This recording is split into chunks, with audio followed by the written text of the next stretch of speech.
here we are at Ses Talaioles in Mallorca. And we're here with a winemaker here, Federico Zaina. Yeah. And we're here to find out about the range of wines and the profile of the winery.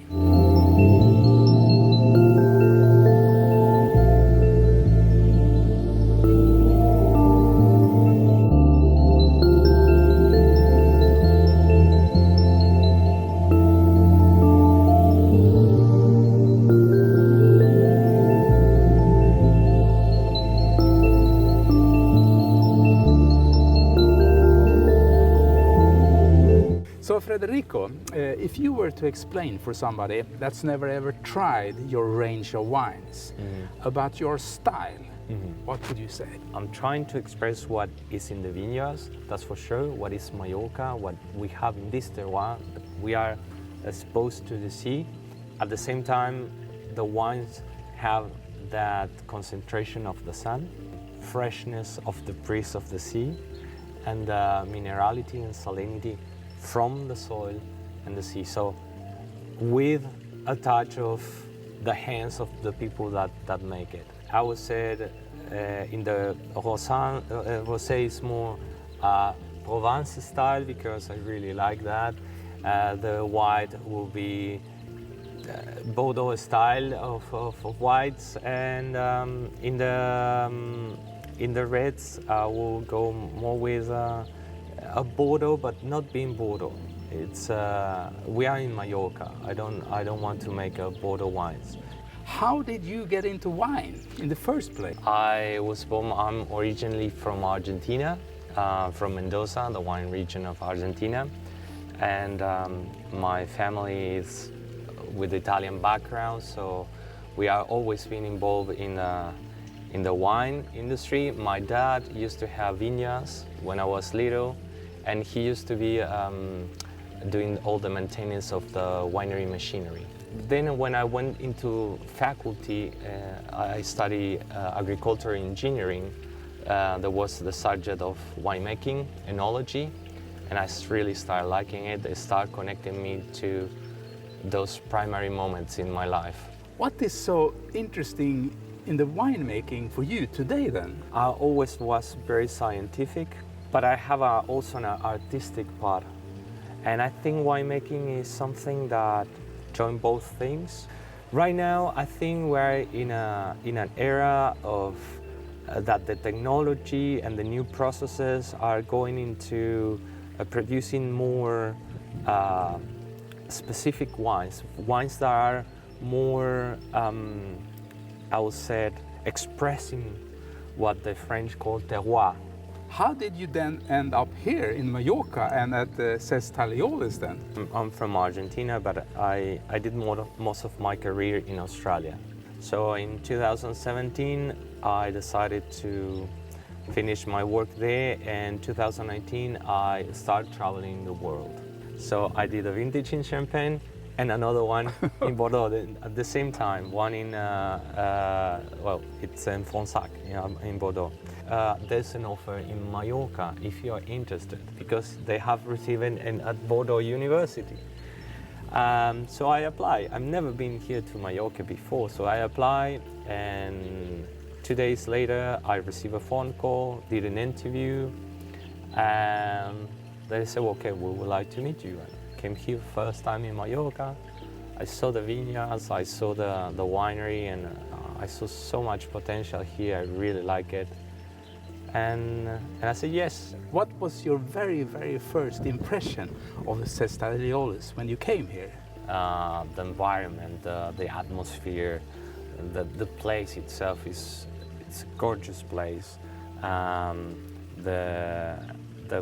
The soils, the profiles, I saw the agriculture thing and the potential of it. What kind of grapes can we find here on the premises? Well, here we have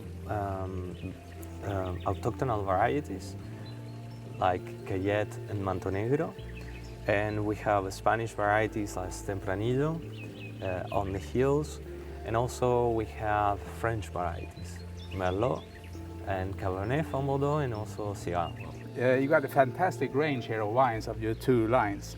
And I see that you poured two of the glasses here. If we try first the white wine, what do we have here? Good question. Which grapes do you think it has? That's a really difficult question. Please tell me. I cannot. It's a Blanc de Noir. Wow. We don't have white varieties yet in here. From Montenegro, Cayette, and Merlot. So what thing can you find on the palate then? In the palate, I think it's very that the minerality you can definitely feel it there, but it's quite citrusy.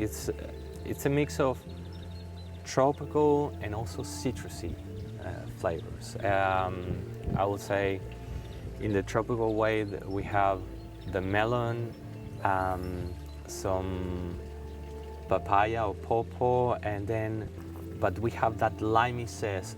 It's a kind of a limes and kumquats that are going there, and leaves you a very nice finish, like very elegant finish. If I have to define this wine is like a very elegant señorita. That was very good. So Federico, with the elegant señorita in the white, and what kind of gentleman do we have here in the red one then? More than a gentleman is taking me to a place. If I taste this wine, this is the Sestal from our signature line. The base of it is Cabernet Sauvignon. When I smell it and when I taste it, it takes me to a forest of oak forest in autumn.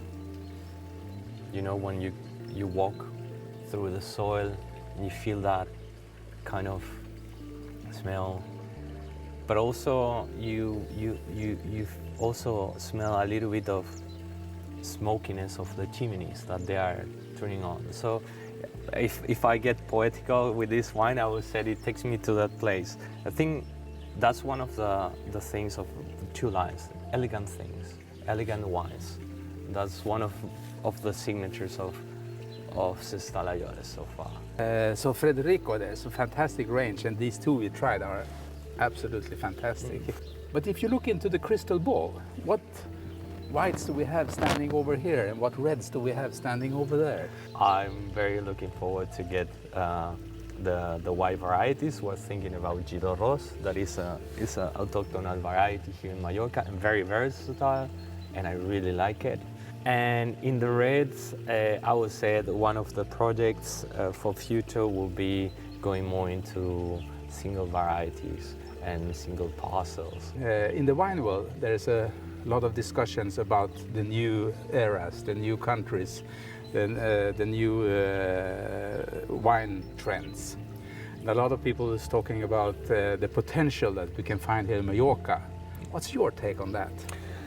Now with the new generations of winemakers and the new knowledge, and those also winemakers are training themselves.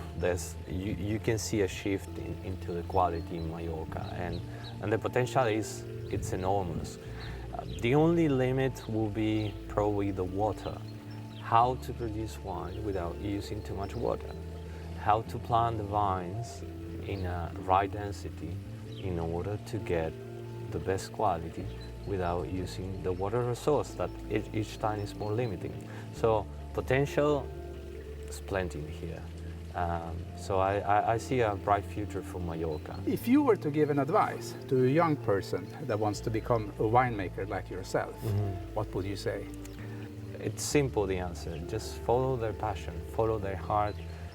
If they are really into the winemaking, of course, discipline, study, and all the things, but passion is the most important thing.